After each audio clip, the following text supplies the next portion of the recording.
Hi hello నమస్తే welcome back to exams tutorial. Telangana సంస్కృతి జానపద నృత్యాలకు సంబంధించి గత డిఎస్సిలో కానీ ఇప్పుడు జరుగుతున్న టెట్లో కానీ 1 లేదా 2 క్వశ్చన్స్ అడగడం జరుగుతుంది. దానికి సంబంధించి మనం ఈ వీడియోలో పూర్తి వివరాలు తెలుసుకునే ప్రయత్నం చేద్దాం.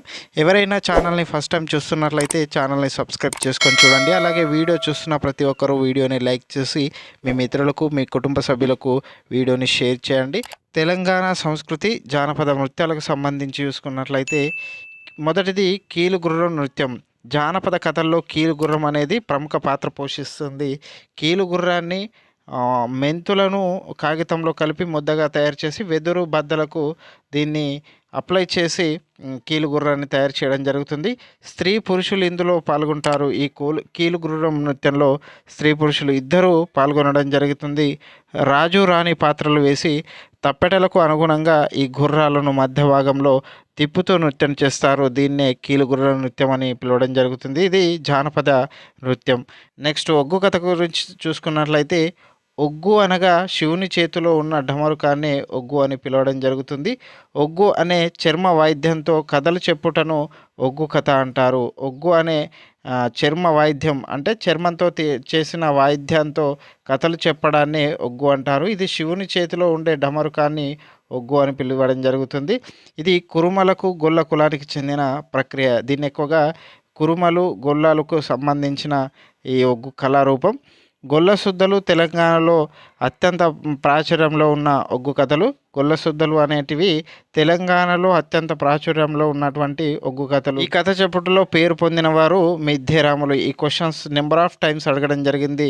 ఒగ్గు కథలో ప్రఖ్యాతిగాంచిన వారెవరు అని క్వశ్చన్ అడగడం జరిగింది. మిద్దెరాములు దీనికి ఆన్సర్ మిద్దెరాములు. దాంతోపాటు చుక్కా సత్తయ్య కరీంనగర్ జిల్లాకు చెందిన చుక్కా సత్తయ్య ఈ ఒగ్గు కథలో పేరు పొందినవారు. ఇందులో ప్రధానంగా ఉపకరణంగా డోలును ఉపయోగిస్తారు. దీనికి సంబంధించి ఒగ్గుకు సంబంధించిన వివరాలు ఇవి. నెక్స్ట్ చూసుకున్నట్లయితే గరగ నృత్యం.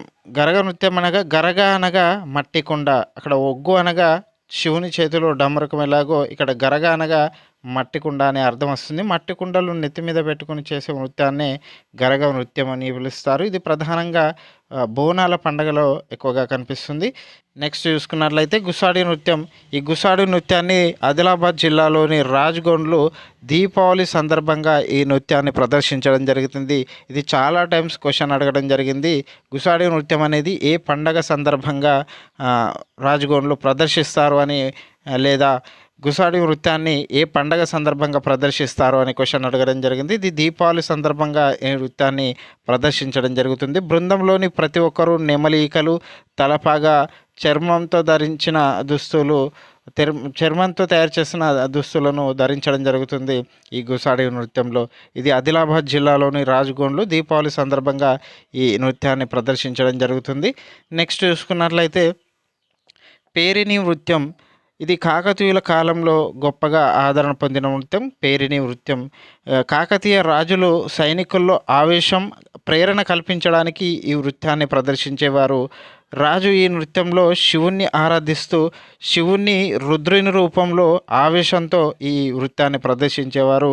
ఇది మగవారు మాత్రమే ప్రదర్శించే నృత్యం. పేరిణి నృత్యం అనేది మగవారు మాత్రమే ప్రదర్శించే నృత్యం. పేరిణి శివతాండవంలో పేరు పొందిన వారు నటరాజ రామకృష్ణుడు. ఇది కూడా చాలా టైమ్స్ క్వశ్చన్ అడగడం జరిగింది. పేరిణి నృత్యానికి పేరు పొందిన వ్యక్తి ఎవరు అని క్వశ్చన్ అడగడం జరిగింది. నటరాజ రామకృష్ణ దీనికి ఆన్సర్ అవుతుంది. అతని శిష్యులు చూసుకున్నట్లయితే పేరిణి శ్రీనివాస్, రమేష్, కళాకృష్ణ, శ్రీధర్. ఈ నటరాజ రామకృష్ణ యొక్క శిష్యులు. ఉరుముల నృత్యానికి సంబంధించి చూసుకున్నట్లయితే ఉరుము అనగా డప్పు అనే అర్థం వస్తుంది. ఈ డప్పును వాయిస్తూ గంగమ్మ దేవతలకు మేలుకొలుపు పాటలు పాడడం జరుగుతుంది. వీరి యొక్క వాయిద్యంతో పూజారికి పూనకం తెప్పించడం జరుగుతుంది. గంగమ్మ, కాటమయ్య, బొమ్మయ్య, వీరనారాయణ స్వామి గుళ్ళ వద్ద వీళ్ళు ఎక్కువగా నాట్యం చేస్తూ ఉంటారు. వీరి వంశంలో ప్రతి ఒక్కరూ లేదా తప్పకుండా ఒకరు ఉరుమును వాయించడం నేర్చుకోవాలి. ఉరుము అనగా డప్పును వాయించడం నేర్చుకోవాలి. ఈ ఉరువుల వృత్తానికి సంబంధించి ముఖ్యాంశాలు. నెక్స్ట్ చూసుకున్నట్లయితే గొరవయ్యల నృత్యం. ఈ గొరవయ్యల నృత్యం అనేది కురుబ వంశస్థులు ఈ నృత్యాన్ని ప్రదర్శించడం జరుగుతుంది. వీరశైవ మతానికి చెందిన కళారూపం ఈ గొరవయ్యల నృత్యం. వీరి వంశంలో ప్రతి కుటుంబంలో ఒకరు గురవయ్యేలాగా అలంకరించుకోవాలి. 5 ఇండ్లు అడుక్కోవాల్సి ఉంటుంది. ఇది వంశపార్యపరంగా వస్తున్న ఆచారం. గురవయ్యల నృత్యం అనేది కురుబ వంశస్థులు ఈ నృత్యాన్ని ప్రదర్శించడం జరుగుతుంది. నెక్స్ట్ చూసుకున్నట్లయితే తీంసా నృత్యం ఆంధ్రప్రదేశ్లో గల అరకు లోయ గిరిజనులు ఈ నృత్యాన్ని ప్రదర్శిస్తారు. తీంసా నృత్యాన్ని ఆంధ్రప్రదేశ్లో అరకు లోయలో గల గిరిజనులు ఈ నృత్యాన్ని ప్రదర్శించడం జరుగుతుంది. గ్రామీణ ప్రజల మధ్య సఖ్యత, సహృదయాన్ని పెంపొందించడానికి ముఖ్యంగా ఈ నృత్యాన్ని ప్రదర్శిస్తూ ఉంటారు. ఈ నృత్యంలో తుండి, మోరి, కిరిడి, తుడుము, డప్పు మొదలైన వాయిద్యాలను వాయించడం జరుగుతుంది. ఇది ముఖ్యంగా ఆంధ్రప్రదేశ్లోని అరకు లోయలోని గిరిజనులు ప్రదర్శిస్తూ ఉంటారు తీంసా నృత్యాన్ని. నెక్స్ట్ చూసుకున్నట్లయితే రేలా నృత్యం, దీన్ని రేలాటని అని కూడా అంటారు. కోయ తెగలోని మహిళలు ఈ నృత్యాన్ని ప్రదర్శిస్తుంటారు. గిరిజన సాంప్రదాయ నృత్యంగా కూడా దీనికి పేరుంది. పురుషులు, స్త్రీలు కలిసి పాట పాడడం జరుగుతుంది. ఈ నృత్యంలో రేలా పాట కీలకమైంది. లయకు ఎక్కువగా ప్రాధాన్యత ఉండడం జరుగుతుంది ఈ రేలా నృత్యంలో. దీనికి సంబంధించి తెలంగాణ సంస్కృతి, జానపద నృత్యాలకు సంబంధించి జరుగుతున్న టెట్ పరీక్షలో కానీ, గతంలో జరిగిన డిఎస్సి పరీక్షలో కానీ 1 నుంచి 2 క్వశ్చన్లు అనేటివి రావడం జరిగింది. ముఖ్యంగా డిఎస్సిలో అడగడం జరిగింది, జరుగుతున్న టెట్లో కూడా అడగడం జరిగింది. తెలంగాణ జానపద నృత్యాలకు సంబంధించి ప్రతి ఒక్కరూ తెలుసుకోవాల్సిన అవసరం ఉంది. ఇది ఈరోజు వీడియో. ఇలాంటి మరిన్ని వీడియోలకు సంబంధించి ఛానల్ని సబ్స్క్రైబ్ చేసుకోండి. అలాగే వీడియో చూస్తున్న ప్రతి ఒక్కరూ వీడియోని లైక్ చేసి మీ మిత్రులకు షేర్ చేయండి. Thank you for watching.